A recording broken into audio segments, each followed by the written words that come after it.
सिहत जा माहिर वॾे अरसे खां इंसानी जिस्म खे बीमारियुनि खां बचाइण जूं कोशिशूं करे रहिया आहिनि। दुनिया में अहिड़ा केतिराई मर्ज़ आहिनि जंहिंजी सुञाणप खां पोइ उन्हनि जो इलाज कयो वेंदो आहे, पर अहिड़ियूं पिण केतिरियूं ई बीमारियूं आहिनि या हुयूं जंहिं जो वक़्त खां अॻु इलाज करे उन्हनि मां मुरागी जिंद छॾाई वई। नए ॼावल ॿार खे मरहलेवार मुख़्तलिफ़ वक़्तनि में लॻंदड़ टुका उन्हनि बीमारियुनि खां बचाव जा हूंदा आहिनि जेके उनखे अॻिते हली थी सघनि थियूं, पर उन वक़्तु उहो ॿार उन्हनि बीमारियुनि जो मुतासिर नाहे हूंदो। दुनिया में ॿियनि बीमारियुनि सां गॾु दिलि जूं बीमारियूं ऐं कैंसर बि ख़तरनाक हद ताईं माण्हूअ जे मरण जो सबबु बणबियूं रहंदियूं आहिनि। इन्हनि मर्ज़नि जो इलाज त कयो वेंदो आहे, पर जेकॾहिं वक़्त सिर बीमारियुनि जी ख़बर लही सघिजे त ईअं नाहे त इहे अॼु जे दौर में बि लाइलाज बणियल आहिनि। उन जा केतिराई क़िस्म सवलाईअ सां इलाज ज़रिए ख़तम करे सघजनि था, पर तंहिं हूंदे बि उहे इलाज ख़तरनाक ऐं मर्ज़ीअ जोगा नतीजा ॾियण जा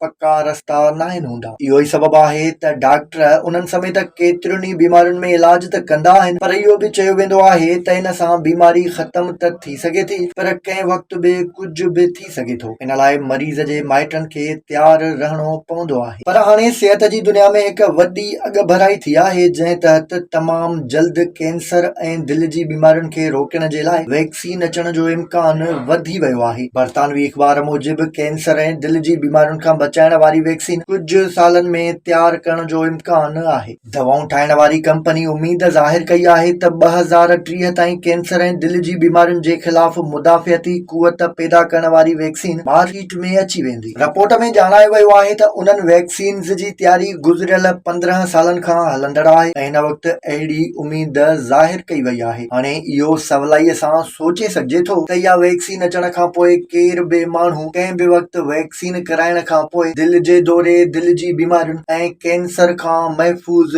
रही सघे थो। ॿियनि मर्ज़नि वांगुरु जेकॾहिं इहा नंढपिण में ई लॻाई वञे ऐं फ़ाइदेमंद साबित थी त थोरे ई अरसे में सॼी दुनिया मां दिलि जी बीमारियुनि ऐं कैंसर जो ख़ात्मो करे सघिजे थो। ॾिठो वञे त साइंस जेतिरी तरक़ी करे चुकी आहे, अॼु जे दौर में कैंसर ऐं दिलि जी बीमारियुनि खां बचाव वारी वैक्सीन उन लाइ का वॾी ॻाल्हि नाहे, पर तंहिं हूंदे बि अणहूंद में उन जी मौजूदगी यकीनन सिहत जी दुनिया में हिकु वॾो इनकलाबी क़दम आहे।